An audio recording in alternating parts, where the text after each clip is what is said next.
Hi, my name is Jennifer Dahlstrom-Lage, and this is my virtual presentation. So my choice book was Structured Literacy Interventions, Teaching Students with Reading Difficulties from K to 6. And I really liked this book. It really outlined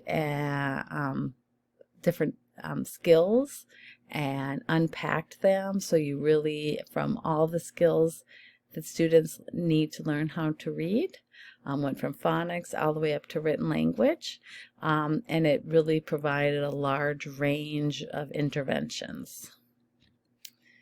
Week 3 was the fundamental skills, and my book, my takeaways were from the irregular words, and then how there is how to teach these words. There are different degrees of difficulty of these words, that some should be taught by sight, but not all of them need to be taught by sight. And really the mispronunciation and correction and look and spell were better for teaching irregular words. Students must pay attention to the letters in the words, so if they wrote them down and spelled them and practiced them, they learned them more than just by looking at the word and trying to read it. So it's important that they're also spelling the word. My book offered 2 chapters under basic skills. So chapter 2 was about phonemic awareness, and they talked about code-focused and meaning-focused. Code-focused skills should be linked to meaning. This chapter offered lots of examples on lots of different interventions to help with phonemic awareness. One part that I really found interesting was the dialect-informed instruction, and that students who have trouble code switching between their home language and English sometimes should, you might want to have become more informed about their dialects and how that might help you in teaching. The website they provided, the link was not good, but I did just search that, and I was able to find other information on the dialect-informed instruction. And of course, it had lots of research-based instruction and interventions. Chapter 3 was Structured Literacy Interventions for Reading Long Words. Really talked about breaking down words into syllables, and that every syllable had a vowel, so that'd be easier to break it down, and then looking to recognize patterns within those syllables to help you read those words.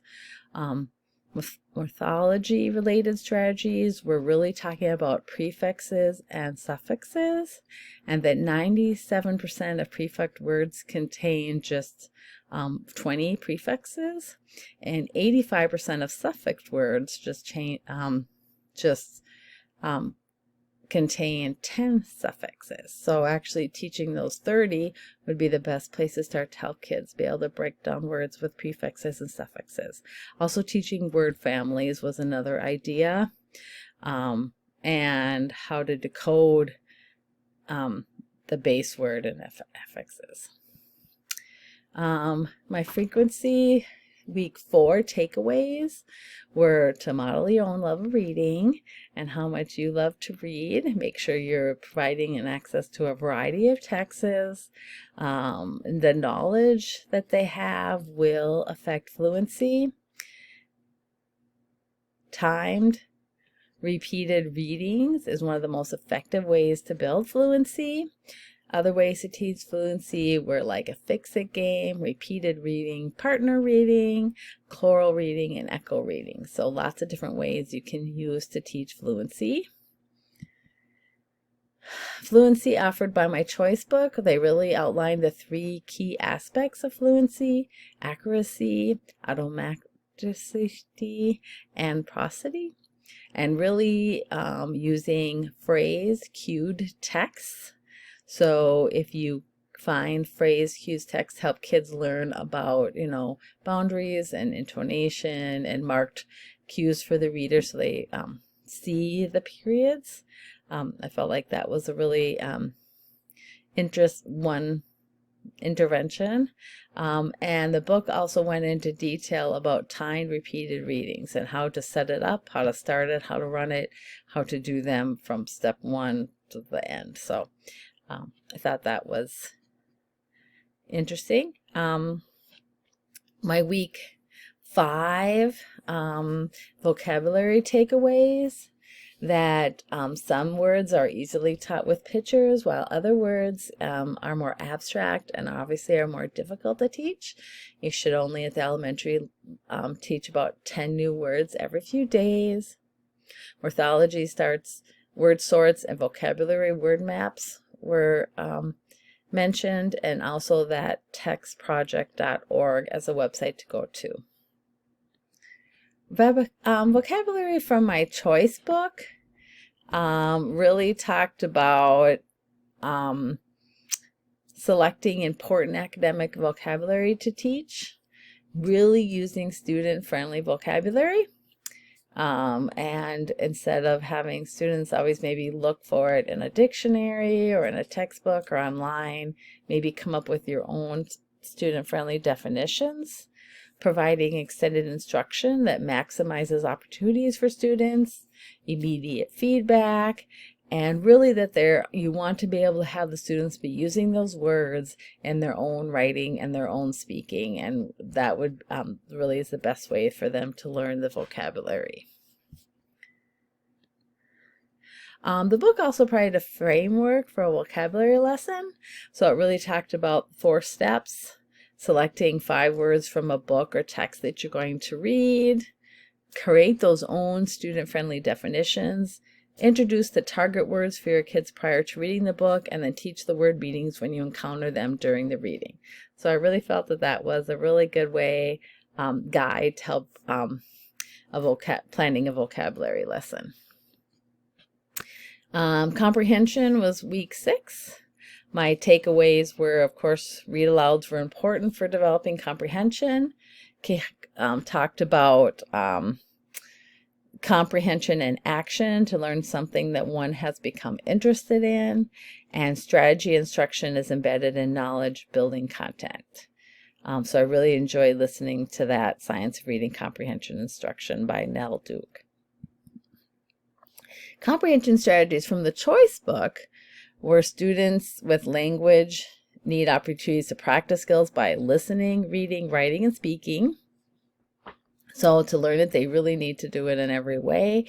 Then you could actually compare active voice sentences to passive voice sentences and show them the difference and how to comprehend those kind of sentences. And also talk about sentences using conjunctions before, after, and because these sentences can be more difficult for students to understand.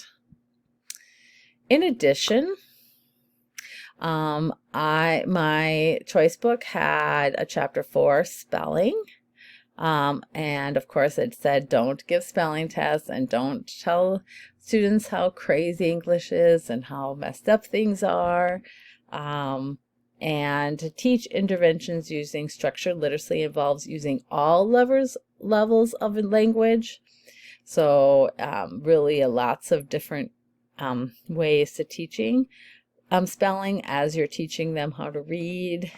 One example that the book gave was this word sort, which is the spellings of K, and the book also had other ones, but this was just one example that I thought was a good way for students to sort words and learns when to use C and when to use the K at beginning and endings of words.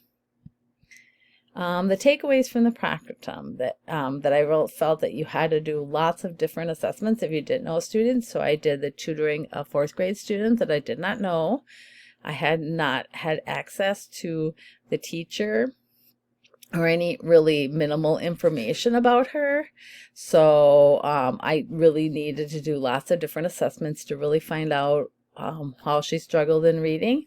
That was brought up to me that she did struggle in reading and she did needed help, and that she was possibly in an IEP for behavior, but that's really all that I knew. And that thoughtful planning instruction is really important when you're doing these interventions to help students make the most gain. So this was a student who did really truly struggle with reading, And it was interesting to figure, I really thought it was interesting to figure out where she was struggling and how to help her. I enjoyed doing that one-on-one with a student. You seldom get to work one-on-one with students, so that was really fun for me. And it was fun to work with elementary students again. I haven't done that for quite a few years because I've been at high school. And I really enjoyed teaching reading because I currently teach math. So those are my takeaways for my practicum, and I really felt that I enjoyed that she actually benefited from that. My final thoughts of how critical it was to have Tier 1 reading instruction for all students and how important that was, and how sometimes in different districts they're constantly changing that Tier 1, but it's important to have a really good Tier 1 because then you have less students who are struggling. And my question was, any good ways to teach math vocabulary to students, or any way that people have used in the past? So that's my question. So I hope you have a great day.